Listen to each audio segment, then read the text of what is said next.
పందులతో మేపడానికి వెళ్ళాడు, దిగజారిపోయాడు. తర్వాత పందులని పొట్టు కొరకు ఆశపడ్డాడు, అది కూడా దొరకలా. ఆ తర్వాత ఆ తర్వాత ఏమంటే ఇప్పుడు ఇక్కడ ఆకలికి చచ్చిపో స్థితిలోకి వచ్చి, ఇది తన స్థితి అంతా కూడా. ఇది మన స్థితి కూడా ఇలాంటిదే.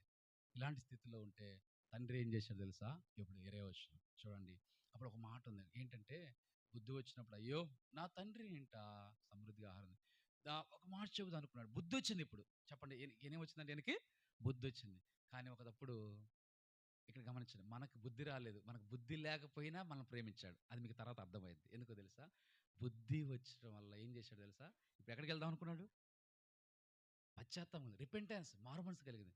ఒకప్పుడు మనకి రిపెంటెన్స్ కూడా మనకి లేదు. అది మనకు చూడండి, ఎలాంటి పరిస్థితులు మనం ఉన్నామంటే ఈ మార్పు కూడా లేదు మనలో. ఒకప్పుడు ప్రభు దగ్గర రాకమునుపు. అదే సమయంలో మనం చూస్తే ఇక్కడ ఇప్పుడు బుద్ధి వచ్చిందండి. ఇప్పుడు తండ్రి కుమారుడి దగ్గరికి వచ్చాడా? కుమారుడు తండ్రి దగ్గరికి వెళ్ళాడా?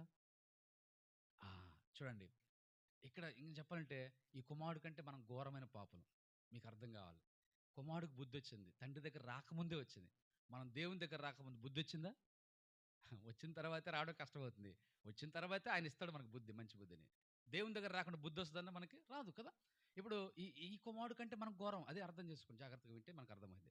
తర్వాత ఈ కుమారుడికి బుద్ధి వచ్చింది, మనకు బుద్ధి రాలా. తండ్రి దేవుని దగ్గర రాకమునుపు. అదే సమయంలో అప్పుడు తండ్రి దగ్గర రాకమునిపే తన మనసులో ఏమనుకున్నాడు? నేను పరలోక దేవునికి తండ్రి నీకు విరోధంగా అని తండ్రి చెప్పాడు అక్కడ. తండ్రి చెప్పాడా? చెప్పక తల్లికే. తండ్రి ఒక ప్రాంతంలో ఉన్నాడు, కుమారుడు ఒక ప్రాంతంలో ఉన్నాడు. తండ్రి చెప్పకుండానే కుమారుడు గ్రహించి నేను దేవునికి విరోధంగా పాపం చేశాను, తండ్రి నీకు విరోధంగా పాపం చేశాను, ఆ స్థితిలోకి వచ్చేసాడు.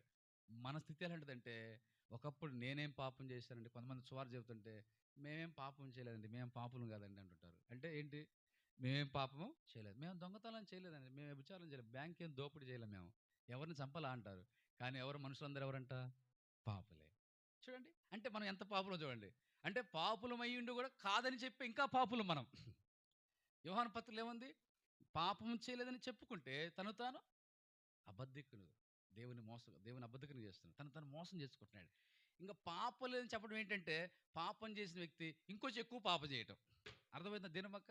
మనం అందుకే ఎక్కువ తిమోతి పత్రిక మనం పాపుల్లోనే ప్రధాన పాపం. చూడండి, ఈ వ్యక్తి అయినా కొంత బెస్ట్. ఎందుకు తెలుసా? బుద్ధి వచ్చింది, విరోధంగా చేసిన ఒప్పుకుంటున్నాడు, తండ్రి దగ్గర వెళ్ళక మునిపే తనలో పశ్చాత్తాపం వచ్చింది. మనలో ఇదంతా లేదు. ఎప్పుడు? ప్రభు దగ్గర రాకమునుపు, రక్షణ పొందకమునుపు. అయితే ఇప్పుడు తండ్రి ప్రేమ ఏంటో చూద్దాం. ఇప్పుడు చదవండి 20వ వచనం.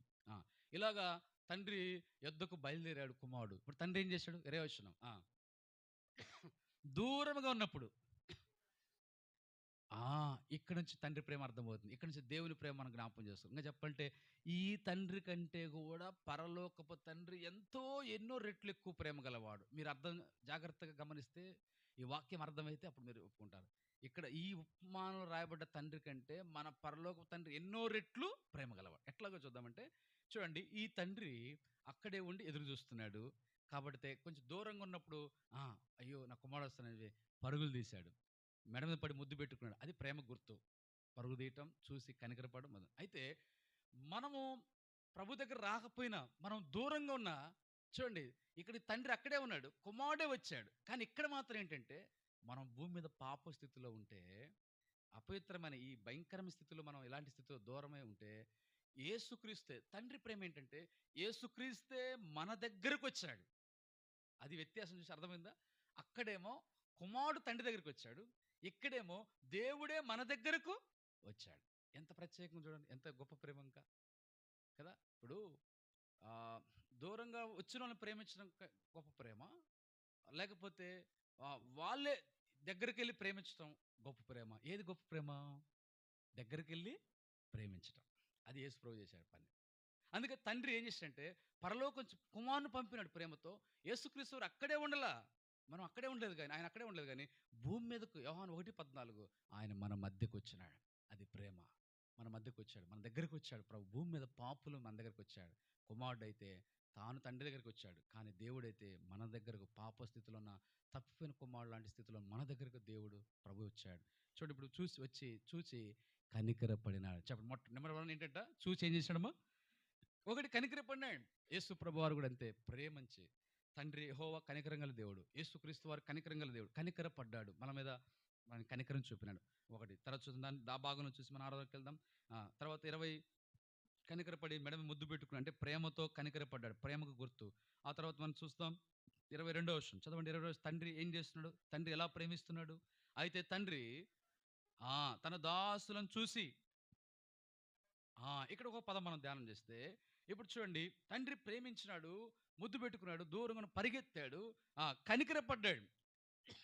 ఇప్పుడు తర్వాత ఏం చేసినంటే దాసులను పిలిచి, ఇతని వస్త్రములు, ఇతని అంటే ఇతని ప్రశస్త వస్త్రం తీసుకొచ్చి తొడగాలంటే ముందు అసలు అతని వస్త్రాలు ఎలాగున్నాయి, మురుగదు. ఎందుకంటే కొన్ని దినాల ముంచే అక్కడ రాడు, ఎన్ని దినాలు, కొన్ని దినాల ముంచే అతడికి ఏం లేదంట, తినటానికి ఆహారం లేదు. తినటానికి ఆహారం లేని వ్యక్తి క్రొత్త బట్టలు ధరించుకుంటాడా? లేదు, ఇంపాసిబుల్ కదా. అంటే అప్పుడు ఎంత కాలం నుంచి ఆహారం దొరక్క, అందుకే అంతటి పందులు పరిస్థితులు అని కదా. అయితే ఆహారం లేని వ్యక్తి మంచి వస్త్రాలు ధరించుకోవడానికి వీలు పడదు. ముందుకు దేనికి విలువ ఇస్తాడు? వస్త్రం కంటే కూడా ఆహారం. ఎందుకంటే వస్త్రం ఎట్లాగున్నా బతకొచ్చు, కానీ ఆహారం లేకపోతే మనిషి బతకలేడు. అది కాబట్టి ఇప్పుడు అందుకోసము తన వస్త్రాలు ఏమైపోయి ఉంటాయి, మురికి బట్టి ఉంటాయి, మలినమై ఉంటాయి, చినిగిపోయి కూడా ఉండొచ్చు, ఎక్కువ కాలం ఉంటాయి. అదే వస్త్రాలు వేసుకునే మరిన్ని రోజులు వేసుకుంటే చినిగి పడతాయి కూడా. అలాంటి వస్త్రాలు తొలగించి, అలాంటి జీవితంలో నుంచి ఇక్కడ చూడండి, ప్రభు ఇక్కడ తండ్రి ఏం చేసినంటే ఇతడు ప్రశస్త వస్త్రములను తొడిగించడే. మన జీవితము అపవిత్రమైన జీవితం, మలినము, పాట ఉంటుంది కదా, మలినము గత జీవితము నా బ్రతుకు కదా, అపవిత్రమైనది. అయితే ఇప్పుడు మలిన వస్త్రం అంటే ఏంటి? జీవితం. మన మలినము అపవిత్రతను తొలగించి ఇప్పుడు ప్రభు ప్రేమతో ఏం చేసినంటే ఆయన మనకు ప్రశస్త వస్త్రాలు, చెప్పండి ఏ వస్త్రాలు అంటవి? ప్రశస్తమైన వస్త్రాలు. మన ప్రభు ప్రశస్తమైన వాడు. ఎంత ప్రశస్తమైన వాడు! ఆయన రక్తం ప్రశస్తమైన రక్తం, అంటే ప్రశస్తమైన, ఎంతో విలువైంది, అమూల్యమైనది. అంటే ప్రశస్తమైన వస్త్రాలు మనకు ధరింపజేశాడు. చూడండి ఎంత ప్రేమతో మనకు, అంటే అలాంటి ప్రశస్తమైన జీవితాన్ని మనకు అనుగ్రహించినాడు. ఆ తర్వాత చూస్తాం చూడండి, అదే వచనంలో 22లో వస్త్రము తెచ్చి కట్టి వీని చేతికి 15:22లో ఇప్పుడు తర్వాత చూస్తే ఏంటంట, చేతికి ఉంగరం. ఈ ఉంగరం ఏం చూపిస్తుంది? అధికారం ముద్ర. అందుకే జెరుబ్బాబెలుతో యెహోవా దేవుడు అన్నాడు, నా సేవకుడు జెరుబ్బాబెలు నేను నేర్పరచుకుని నేను ముద్రంగంగా చేశాను. ముద్ర ఉంగరం ఒక అధికారం గుర్తుగా. అందుకే జెరుబ్బాబెలు అధికారి యూదుల్లో, నెహెమ్యా ఒక అధికారి యూదుల్లో, ఇక్కడ జెరుబ్బాబెలు అధికారిగా చేయబడ్డాడు, దేవుడు ఒక ముద్ర ఉంగరంగా. అందుకే ఎస్తేరు అహష్వేరోషు రాజు కాలంలో మొర్దెకైకి ఏం చేశాడు? రాజు ఉంగరం ఇచ్చాడు, ఇదిగో దీన్ని బట్టి మీరు తాకీలు ముద్రించుకోనండి, మీరు ఆలోచన. అప్పుడు అధికారం, రాజు ముద్ర, రాజు అధికారం. మన పరలోకపు దేవుడు, ఇక్కడ తండ్రి అని దేవుడు ఒక ఉంగరం ఇచ్చినాడంటే అధికారం. మనకు కూడా ఏమి ఇచ్చినాడంటే దేవుడు అధికారం ఇచ్చాడు. ఎలా ఇచ్చినాడండి అధికారం? మనం చూస్తాం కదా, తన నామనందు ఎందరైతే విశ్వాసం ఉంచారో వారికి తన పిల్లలు, కుమారులుగా ఆయన మనల్ని ఏం చేసినట్ట, వారికి అధికారం ఇచ్చిన, విశ్వాసం ఇచ్చిన వారికి యోహాను 1:12 ప్రకారము కుమారులుగా అధికారం ఇచ్చాడు. యేసు ప్రభు శిష్యులకు కూడా అధికారం ఇచ్చాడు. ఎలా? ఇద్దరిద్దరిని పంపుతూ, ఇదిగో దెయ్యముల మీద, దురాత్మ మీద, ఇక వ్యాధులు ఏం చేశాడు, నేను మీకు అధికారం ఇచ్చున్నాను కనుక. అందుకే ఆ అధికారంతోనే, ఆ నామంతోనే, ప్రభు ఇచ్చిన అధికారంతోనే అపోస్తులు కావచ్చు, బైబిల్లో భక్తులు కావచ్చు ఎన్నో కార్యాలు చేస్తున్నారు. అంటే దేవుడు మనకు ఏమిచ్చినంటే సర్వాధికారి అయిన దేవుడు ఆ ముద్ర ఉంగరం ఇచ్చి మనల్ని కూడా అధికారులుగా, ఇప్పుడు భూమి మీద 5 సంవత్సరాలు లేదా మహా 10-20 సంవత్సరాలు, కానీ మనం 1000 ఏండ్ల పరిపాలనలో 1000 సంవత్సరాలు మనం ఏం కాబోతున్నామంట, అధికారులుగా పరిపాలన చేయబోతున్నాం. ఇప్పుడు దేవుడు తన కుమారులుగా మనకు అధికారం ఇచ్చినాడు.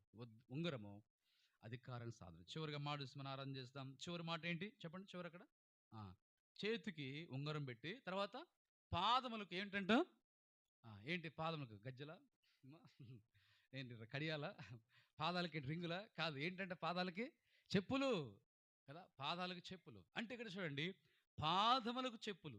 ఈ చెప్పులు ఏం చూస్తున్నాయి? ఎఫెసీ 6:15 ప్రకారము సమాధాన సువార్తలనైనా సమాధానమైన సిద్ధ మనసు జోడు. అంటే సువార్త అంటే సమాధానానికి సాదృశ్యం. ఇప్పుడు తండ్రికి కుమారుడికి తండ్రి ప్రేమతో ఏం చేసినాడండి, సమాధానం పరుచుకున్నాడు. నాకు సమాధానమే, నీకు విరోధంగా అన్నాడు కదా కుమారుడు, నీకు విరోధంగా పాపం చేశాడు, కానీ తండ్రి ఏం చేస్తున్నాడు, ఈ చెప్పులు ఇస్తున్నట్టు అర్థమైందంటే తండ్రికి కుమారుడికి ఏం కలిగింది, సమాధానం. మనకు కూడా ఎఫెసీ 2:అధ్యాయంలో అక్కడ ప్రభు యేసుక్రీస్తు వారు తండ్రితో సమాధాన పరచడానికి ఆయన రక్తం చిందించి, సిలువ వలన, ఆయన బలియాగం వలన తండ్రితో మనల్ని ఏం చేసినట్టు ఆయన సమాధానపరిచాడు. ఇప్పుడు మనకు కార్యాలు చూస్తాం. ఒకటి కుమారుడి స్థితి చూసాం. ఒకసారి గుర్తు చేసుకుందాం. కుమారుడి స్థితి ఏంటి? తప్పిపోయినవాడు, దూరం అయిపోయినవాడు, ఆ, దుర్వ్యాపారం చేశాడు, వేశ్యలతో ఇప్పించాడు, పాపంలో జీవించాడు, ఆ, ఇబ్బంది పడసాగాడు, పందులు కాయడానికి వెళ్ళిపోయాడు, పందులు తినే పొట్టు స్థితికి వెళ్ళిపోయాడు. తర్వాత ఇబ్బంది పడడం, తర్వాత ఆకలికి ఇక్కడ నేను వస్త్రాలు చినిగిపోయిన స్థితి, ఆకలికి చచ్చిపోవచ్చున్నాను, ఇది స్థితి. దేవునికి నీకు విరోధంగా పాపం చేస్తున్నాడు, ఇది తన స్థితి. అయితే ఇప్పుడు తండ్రి ఏం చేశాడు? ప్రేమించి ముద్దు పెట్టుకొని కౌలించుకొని దూరంగా ఉన్న పరిగెత్తుకొని కనికరపడ్డాడు. అది ప్రేమ, విరోధి ఎడల ప్రేమ. ఆ ప్రేమతో ఏం చేశాడు? క్షమించాడు కదా. విరోధంగా చేశాను అన్నారు కదా, క్షమించాను అంటే తండ్రి ప్రేమ ఏం చేసింది? కనికరపడి క్షమించడానికి సాదృశ్యమైంది. తండ్రి ప్రేమ ఏం చేసింది? దూరమైన వ్యక్తిని నన్ను నీ పనివారిలో ఒక్కనిగా చేర్చుకోమంటే పనివాళ్ళగా చేర్చుకున్నాడా తండ్రి? ఎలా చేర్చుకున్నాడు? కుమారుడుగా చేర్చుకున్నాడు. పనివాడికి ఉన్న ఆధిక్యత వేరా, కుమారుడికి ఆధిక్యత, ఎవరికి ఆధిక్యత ఉంటుంది? కుమారుడికి ఆధిక్యత వేరు. అయితే కుమారుడుగా చేర్చుకున్నాడు అంటే తండ్రి ప్రేమ చేర్చుకున్నాడు. మనల్ని కూడా తండ్రి ప్రేమించి చేర్చుకున్నాడు. శత్రువులను మనం కనికరం చూపాడు, చేర్చుకున్నాడు. చేర్చుకుని ఏం చేసినట్ట తర్వాత చూస్తుంది కదా, అతనికి ప్రశస్తమైన మంచి వస్త్రం. ఒక వస్త్రం చెప్పాలంటే ఈ ప్రపంచంలో లక్షలు ఖరీదు చేసే వస్త్రాలు ఉన్నాయి, లేదా కోట్లు కూడా ఉండొచ్చేమో వారికి. బంగారము, వజ్రాలు ఎక్స్ట్రా మనం చేస్తే వర్క్ చేస్తే 5 లక్షలు కోట్లు కూడా ఉండొచ్చేమో. కానీ ప్రభు ఇచ్చే వస్త్రాలు కోట్లతో మనం విలువ కట్టలేము, బిలియన్స్తో విలువ కట్టలేము. ఎందుకో తెలుసా? రక్షణ వస్త్రం. ఎన్ని కోట్లు చెప్తారా? చెప్పలేము. ఎంత గొప్ప రక్షణ, అమూల్యమైన రక్షణ. కాబట్టి విలువ కట్టలేని రక్షణ వస్త్రం మనకి ఇచ్చాడు. పరిశుద్ధమైన వస్త్రం, నీతి వస్త్రం ఇచ్చాడు. మరి పెండ్లి వస్త్రం ఇచ్చాడు, మహిమ వస్త్రం ఇచ్చాడు. కనుక తెల్లని వస్త్రం, రక్షణ, అనేక ప్రశస్తమైన వస్త్రాలు మనకి ఇచ్చాడు కదా. ఎంత గొప్ప వస్త్రాలు! ఈ లోకంలో ఎవరు ఇవ్వలేని వస్త్రాలు, రక్షణ, పరిశుద్ధమైన వస్త్రాలు. ఇంకో మనసు చూస్తే ఈ ప్రపంచంలో తండ్రి వేరే దేశం పోయినప్పుడు వధించుకొని తింటే చూడండి, ఈ తండ్రి కంటే మన పరలోక తండ్రి ఎంత గొప్పవాడు చూడండి. అక్కడ పందులు తినే పొట్టు స్థాయి నుండి నా తండ్రి ఇంట్లో ఎట్లా ఉందంట? సమృద్ధి అయిన ఆహారం. ఇప్పుడు తండ్రి ఇంట్లో ఏముంటుంది చెప్పండి? మహా విందు చేశాడు కదా. ఆ తర్వాత మిగతా సంగతి వచ్చేవారం చూద్దాం. అంటే మహా ఉంటే ఆ తండ్రి ఇంట్లో మంచిగా పొట్టేళ్ళు, ఏటలు, మేకల మాంసం ఆహారం, రాజభోజనం, పంచ భక్ష పరమాన్నాలు ఉంటాయి. కానీ యేసు ప్రభువు అటన్నిటికంటే విలువైంది ఇస్తున్నాడు. ఏంటి ఆ విలువైంది? ఆయన రక్తము, ఆయన శరీరం.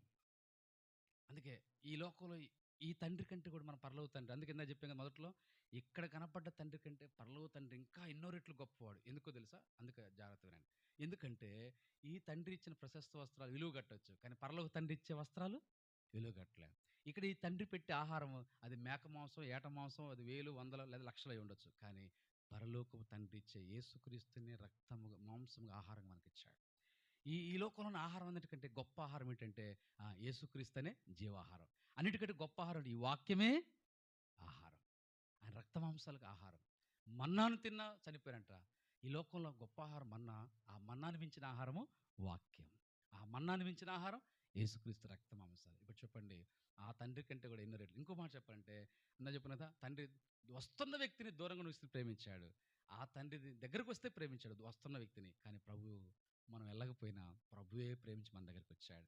ఇంకొక విషయము, ఆ తండ్రి చేర్చుకొని ఒక జంతువుని వధించి విందు చేస్తాడు. కానీ మన తండ్రి యేసు ప్రభువుని కుమారుని వధించి తన కుమారుని నలగొట్టుకు ఆయనకు ఇష్టమైన తన కుమారుని వధించి విందుగా పర్వతం మీద, ఏ పర్వతం అది? గొలుగుతా పర్వతం, విందు చేసి మనకు ఆహారం పెట్టాడు. ఎవరు పెడతారు అట్లాగా?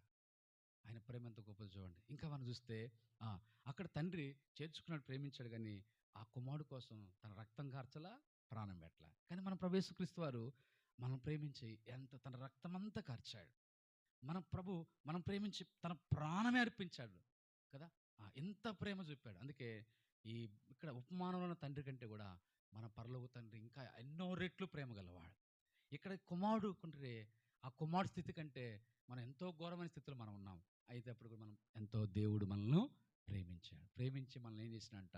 ప్రేమించి కనికరపడ్డాడు, చేర్చుకున్నాడు, మన వస్త్రాలు మార్చాడు, జీవితం మార్చాడు, మనకు అధికారం ఇచ్చినాడు, కుమారులుగా చేసుకుని సమాధానపరుచుకున్నాడు.